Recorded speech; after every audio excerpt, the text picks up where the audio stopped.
mucaan xiqqaan horii tiksuuf bahee mukarratti fannifamee argamu. Gaafsan barbaadaa bulanii kalee ammoo guyyaa kudhan jaha kana argamtuun keessatti reefu mucaa kana muka fannifamee jiru argan. Kabaja raayyaa ittisaaf nan dhaabadha jechuun namni hedduun har'a dirree oolee odulee kaanillee harkaa qabna. Ani Baqqalaa Toomaati.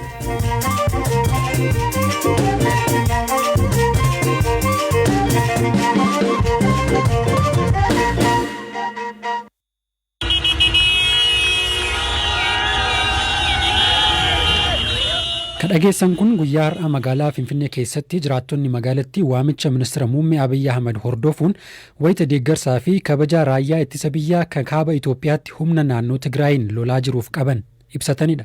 Finfinnee qofa osoo hin taane naannolee keessatti illee haaluma wal fakkaataatu ture. Istuudiyoo galuu kon dura Finfinnee ka jiru waayila Koobtaamuu Xibabuu bilbilaan dubbiseen ture. Dhaadannoo kabaja raayyaa ittisaaf nan dhaabbadha jedhuun sagantaan beekamtii kennuu fi akkasumas immoo galateeffannaa raayyaa ittisa biyyaa kutaalee biyyattii garaagaraatti taasifameeti kan inni jiru. Waajjira ministeera muummeetti iddoo pireezidaantiin biyyattii Saahilewarq Zawudee akkasumas ministeerri muummee Abiyyi Ahmad fi qondaaltonni raayyaa ittisa biyyaa olaanoon argamanitti kabajameeti kan jiru. Kunis immoo sagantaa sa'aatii 5 fi walakkaa irratti daqiiqaa 2 harka lapheera gochuu fi akkasumas harka rukutuudhaan kabajaa fi akkasumas immoo gootummaa raayyaa ittisa biyyaa dinqisiifachuudhaaf adeemsifamee akka ta'edha kan inni himame. Ministeerri muummee Abiyyi Ahmad kanaan dura karaa toora miidiyaalee hawaasummaa isaaniitiin gochaan kun yookaan immoo sagantaan kun affeerraa yookaan waamicha ogeeyyii aartiitiin taasifame akka ta'ee fi uummanni biyyattis gochaa kana raawwachuudhaan deeggarsa raayyaa ittisa biyyaaf qabu akka ibsu waamicha gochaa turuun isaanii ni yaadatama. Haaluma kanaan magaalaa Finfinnee dabalatee naannolee akka Oromiyaa, Amaaraa, Sumaalee akkasumas naannoo Hararii dabalatee naannolee biroo keessatti iddoo pireezidaantonni naannolee kunneen argamanitti sagantaan dhaadannoo kabaja raayyaa ittisaaf nan dhaabbadha jedhu kun adeemsifamee jira jechuudha. Keessattuu magaalaa Finfinneetti isteediyeemii Abbabaa Biqilaatti kan inni adeemsifame namoonni 20,000 ta'an irratti argamuu isaati kan inni himame jechuudha. Magaalaa Finfinnee keessatti karaa irratti wantoonni tokko tokko namoonni alaabaa qabatanii waan akkana marsaalee hawaasaa irratti argaa turre. Ati magaalaa keessatti maal agartee ammoo marsaalee hawaasaa irratti namoonni maal jedhaa jiran namoonni akkamiin irratti hirmaataa jiru? Ganamaan ture sagantaan kun inni eegalee ganama keessattuu konkolaataawwaniin gareedhaan ta'uudhaan namoonni gara isteediyeemii Abbabaa Biqilaatti yeroo imalan taajabuu danda'eetiin jira. Sana booda immoo naannoo sa'a 5 fi walakkaa yeroo ta'u jechuudha. Namoonni keessattuu namoonni waajjira turan gara daandiitti gadi ba'uudhaan akkasumas namoonni daandii irratti konkolaataa konkolaachisaa turan sagalee konkolaataa isaanii dhageessisuudhaan deeggarsa raayyaa ittisa biyyaatiif qaban kan agarsiisaati kan isaan turanii namoonni alaabaa qabatanii sirbaati kan turan jechuudha. Gama miidiyaalee hawaasummaatti yoo dhufne immoo namoonni iddoo hojii jiranitti suuraa ka'uudhaan harka isaanii laphee isaaniirra kaa'uudhaan suuraa ka'uudhaan maxxansaati kan inni turan jechuudha. Miidiyaalee hawaasummaa garaagaraa irratti namoonni hojii guyyaa hojjetan akkasumas waajjiraalee keessatti kunneen hojjetan miidiyaalee keessatti kunneen hojjetan namoonni kallattii garaagaraatiin ibsataa turan jechuudha.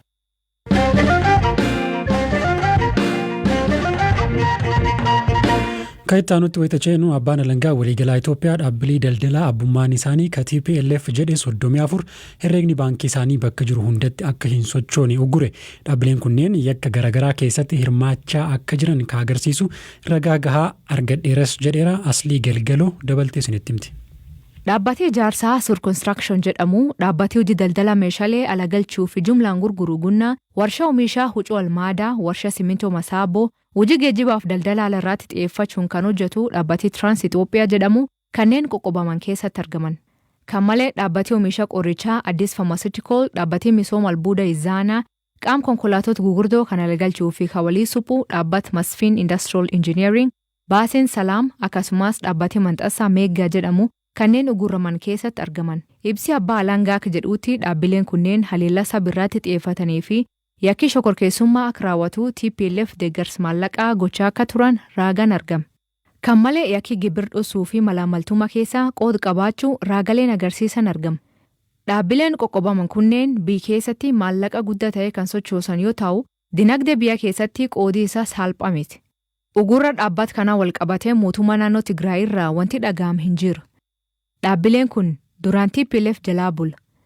Bardabramoo caffee naannoo Tigraay dhaabbilee kunneen kan uummata akka ta'an murteessee akka caffee naannichaaf yaamam taasise. Mootummaan tarkaanfii kan fudhate eegii lol TPLF kan mootummaa naannoo Tigraay oogan waliin keeggalee torbaallam jira. TPLF buufata raayyaa ittisa biyyaa naannoo Tigraay keessatti argamhaatee jedhee ministeerri muummee Abiy Ahmad sadaffa sadii tarkaanfii waraanaa fudhatamuu ajaji.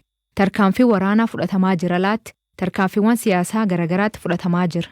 Mani maree Federeeshinii Itoophiyaa mootummaa naannoo Tigraay TPLF'n durfamuu diigamuu erga labsameen duuba mootummaan ce'umsa ijaaramee hooggannaan haaraan naannichaa muudamee jira. Dhaabbileen daldalaa ka TPLF jedhaman kunneen qoqqobamuu isaanii duraan abbaan alangaa federaalaa miseensota paarlaamaa naannoo Tigraay bakka bu'an 39 irraa mirgi himatamuu dhabuu mulqee ture. Kanneen dabalatee caas nageenya federaalaatiif naannoo keessatti itti gaafatamummaa adda addaa ka turan namoota 96 to'annoo jala oolan ajaji ba'e.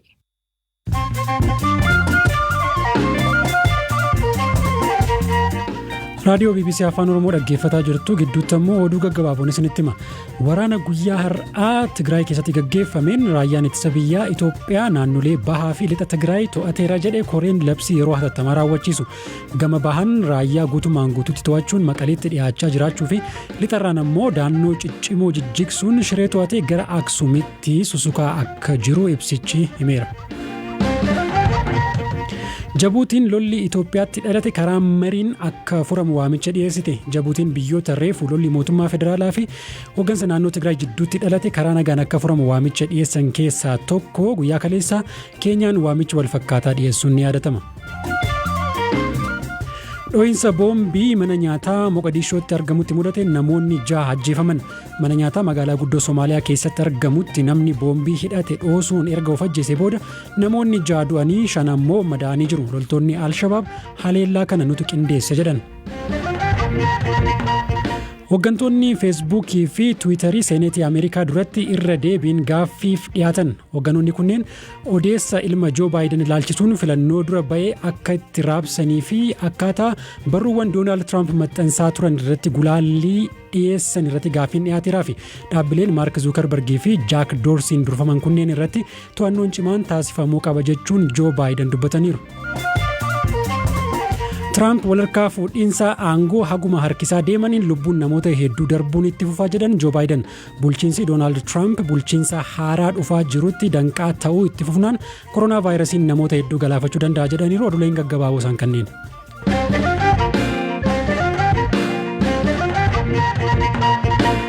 Gabaasa nutti ceeneerra ministeerri muummee Itoophiyaa Abiy Ahmad tarkaanfiin waraanaa naannoo Tigraay keessatti adeemaa jiru gulantaa xumuraarra gaheera jedhan.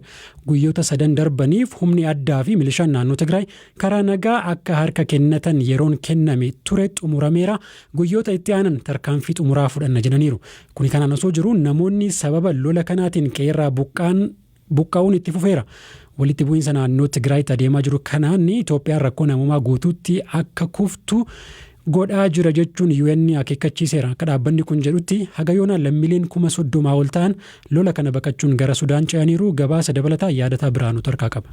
Naannoon baha Sudaan Gaadareef jedhamtu lammiilee Itoophiyaa lixa Tigraay irraa lola baqachuun garas deemaniin dhiphachaa jirti. Hedduun isaanii meeshaa korojoo xixiqqoon qabataniin ala homaa of harkaa hin qaban.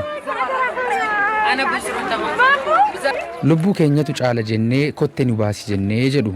Kan maatii waliin gargar ba'anis jiru. Isaan keessaa tokko Azeeb jedhamti. Qabeenya waggaa baay'eef itti dhamaane gannee baqanne. Uffata ofirraa qabnu qofaanas dhufne. Abbaan warraa koo eessa akka jiru hin beeku. Guyyaa 5 barbaadaa turus achi buteessaa hin barre. Kibraa Sillaasee fi Mooloo Gibraazeel ammoo waan achitti ta'aa jiru yoo ibsan bitaaf mirgaan boombiin nutti roobee mana nurraa gubnaan waan dandeenyu qabannee baqannee jedhu.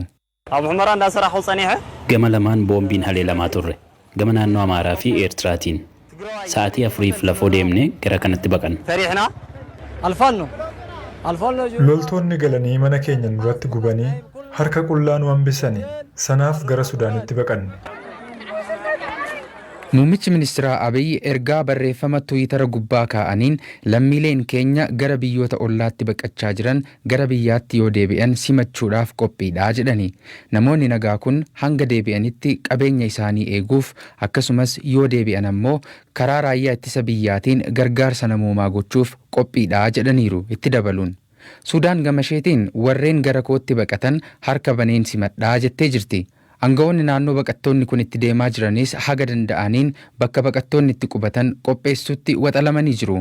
Baqattoota daasii adii gammoojjiiwwan Sudaan keessatti da'atanii jiraniif gargaarsa gochaa kan jiru UN garuu lakkoofsi baqattootaa dabalaa waan jiruuf kaampiiwwan humnaa ol dhiphatanii rakkachuun malaa jedhee jira. Dhimma kana ilaalchisuun yaada kan kennan qindeessaan deebii hatattamaa UNHCR damee Sudaan James Leezermaan akkasitti himu. Yesterday alone we had 2,300 new arrivals. Kaleessa qofa namoota haaraa 2,300 simanne. Guyyaa tokko duras 5,000 ol simannee ture. Kunis kan agarsiisu naannolee daangaa irratti haalichi babal'achaa jiraachuudha. Kaampiin dahannoo UNHCR kun kaampii xiqqoo duraan turedha. Amma garuu humnaa ol guutee jira. Kaampichi waan guuteefis kutaalee magaalaa Hamdayaat keessa asiif achi yoo deemtu baqattoonni iddoo argatanitti ciisanii agarta. Namoonni ani dubbiseen akka jedhanitti ammallee nageenya isaaniitiif ni sodaatu.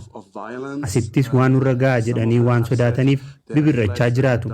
Ammallee lubbuun isaanii balaarra jira jedhanii yaadu. Yoo haalli nageenyaa nuuf fayyamee karaa itti gallu argannes achuma Tigraayitti gargaarsa gochuuf qophii irratti argamnas jedheera.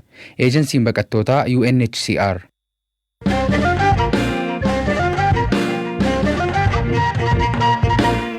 Oduu gama Booranaa dhageenyeen xumurraa aanaa hariirootti mucaan umriin isaa ganna 12 hin caalle du'ee reeffi isaa mukarratti fannifamee argamee jiraattota rifaasise. Suuraa isaallee namni hedduun marsaalee hawaasaa irratti walii qoodaa jira. Mucaan kun guyyaa 2 dura sanbata xiqqaa darbe horii tiksuu manaa bahee maatiin barbaadaa ture. Kalees reeffi isaa argamee jedhu jiraataan aanaa hariiroo ollaa maatii mucaa kanaa qubatan. Guyyaan isa guyyaa dheengabbarsa gaafa 15 bara 2020 mucaan diqayyaa nabduu qottool boruu ooda jedhamu tisitu horii gulba'e.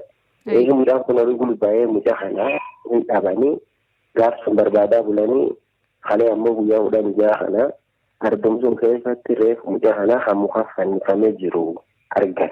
Mucaan kun madaa waraanaa yookaan madaa waan dhibii tokkollee hin qabu madaan waan akka limmee waraanni jira jedhanii quncee mukaatiin dubatti hidhanii bira deemanii kabar baay'aan dhabanii kabar baay'aan reeffisa akkasitti argatan.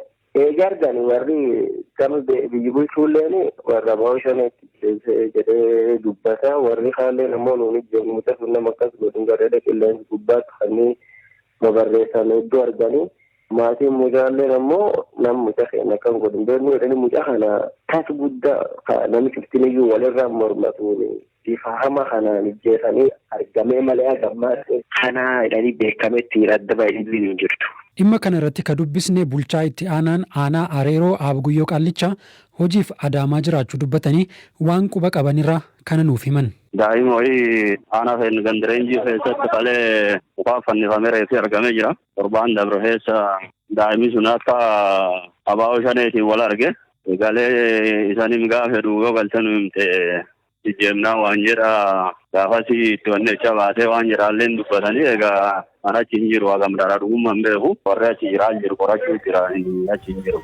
Kabajamtoota dhaggeeffattoota keenya sagantaan raadiyoo BBC Afaan Oromoo yeroo mara wiixataa haga jimaata dambalii gabaabaa Naayilsaatii fi kallattiin ammoo feesbuukii irratti dhaggeeffatamaa oduuf odeessaalee gama raadiyoon isin biraan geenyuun dabalata irratti immoo marsariitii keenya www.bbc.com Afaan Oromoo irraa odeessaalee adda addaa argachuu dandeessu.